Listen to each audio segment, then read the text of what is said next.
Welcome to my recipe 78 my friends. ఇవాళ మన recipe చూడబోయేది ఉలవలతోటి చారు చూసాం, ఉలవల పచ్చడి చూసాం, ఉలవల గారెలు చూసాం.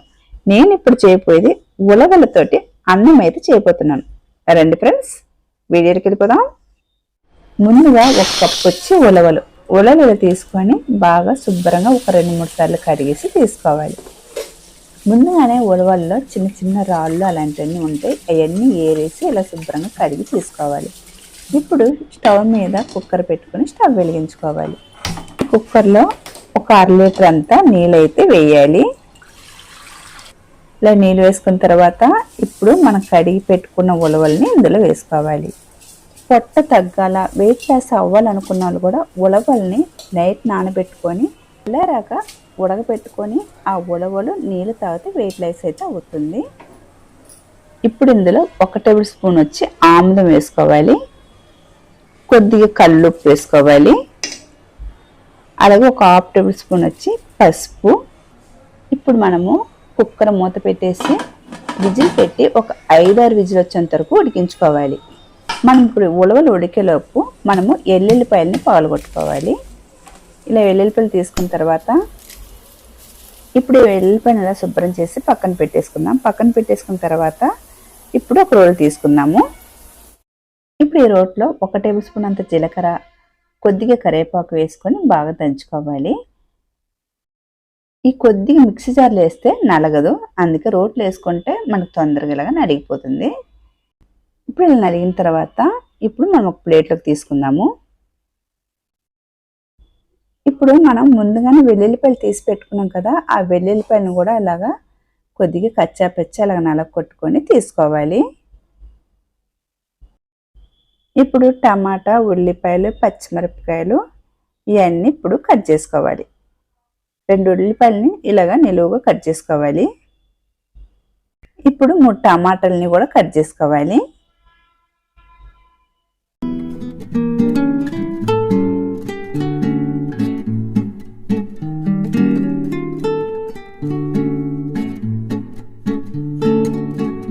అలాగే ఒక 4-5 పచ్చిమిరపకాయలను కూడా నిలువుగా కట్ చేసుకోవాలి. ఇప్పుడు నేను వచ్చి 1 గ్లాస్ బియ్యం, మామూలుగా ఇంట్లో ఎప్పుడు వండుకున్న బియ్యమే, 1 గ్లాస్ బియ్యం తీసుకొని ఇప్పుడు నీళ్ళు వేసి బాగా కడిగేసి నానబెట్టేసుకోవాలి ఇలాగా. ఇప్పుడు కుక్కర్కి అయితే 5 విజిల్ అయితే వచ్చేసింది. మనం ఉలవలు బాగానే ఉడికిపోయి ఉంటుంది. ఇప్పుడు చూద్దాము. చూసారా, బాగానే ఉడికిపోయింది. ఇప్పుడు ఈ ఉలవల్ని ఇంకో గిన్నెలోకి మార్చుకోవాలి. ఇలాగ గిన్నెలంతా వేసుకున్న తర్వాత మళ్ళీ ఇదే కుక్కర్ని ఇప్పుడు స్టవ్ మీద పెట్టేసుకుందాము. ఇప్పుడు ఈ కుక్కర్లో ఒక 2-3 టేబుల్ స్పూన్ నెయ్యి వేసుకోవాలి. ఇప్పుడు ఈ నెయ్యి బాగా కరిగిన తర్వాత ఇందులోకి 1 టేబుల్ స్పూన్ అంతా జీలకర్ర, ఇప్పుడు ఇందులో ఒక 2-3 ఎండుమిర్చిని ఇలా తుంచి వేసుకోవాలి. ఇప్పుడు ముందుగానే దంచి పెట్టుకున్న జీలకర్ర, కరివేపాకు అలాగే వెల్లుల్లిపాయలు ఇప్పుడు ఇందులో వేసుకోవాలి. ఇప్పుడు కొద్ది కరివేపాకు వేసుకోవాలి. అలాగే నిలువుగా కట్ చేసి పెట్టుకున్న పచ్చిమిరపకాయలు, అలాగే నిలువుగా కట్ చేసి పెట్టుకున్న ఉల్లిపాయలు. ఇప్పుడు 1 నిమిషానికి ఇలా బాగా కలుపుకోవాలి. ఇప్పుడు మనం ముందుగానే కట్ చేసి పెట్టుకున్న 3 టమాటాలని ఇప్పుడు ఇందులో వేసుకోవాలి. ఇప్పుడు టమాటాని కొద్దిగా మగ్గనివ్వాలి. అలాగే కొద్దిగా రాళ్ళ ఉప్పు కూడా వేసుకోవాలి.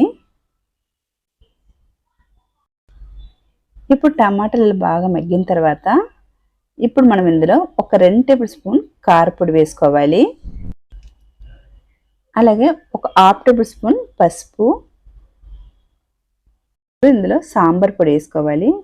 ఇంట్లో తయారు చేసిన సాంబార్ పొడి ఉంటే ఒక 2 టేబుల్ స్పూన్ వేసుకోండి.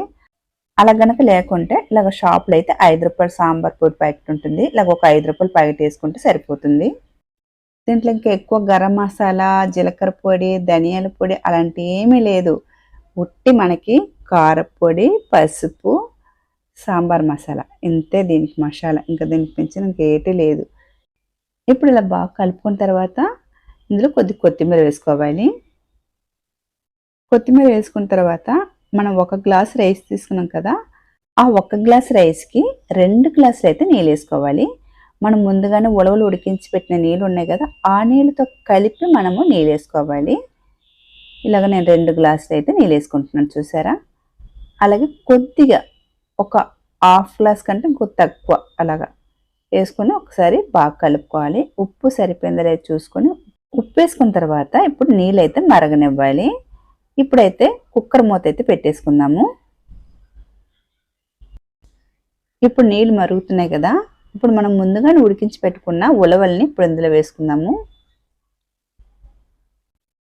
ఈ ఉలవల్ని ఉట్టిగా తినడానికి కూడా చాలా బాగుందన్నమాట, టేస్ట్గా ఉంది.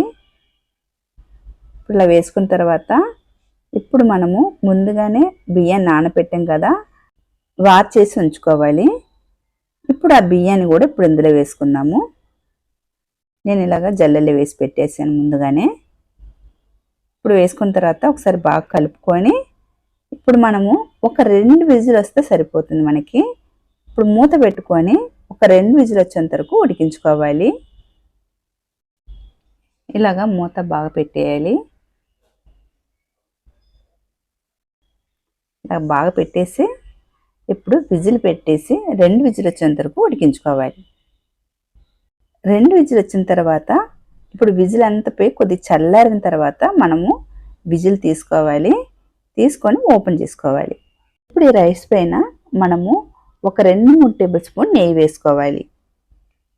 ఇలాగ పైన ఇంకా నెయ్యి వేయడం వల్ల ఇంకా చాలా బాగుంటుంది మనకైతే ఈ ఉలవ రైస్. ఇప్పుడు మనకి ఉలవ రైస్ అయితే రెడీ అయిపోయింది.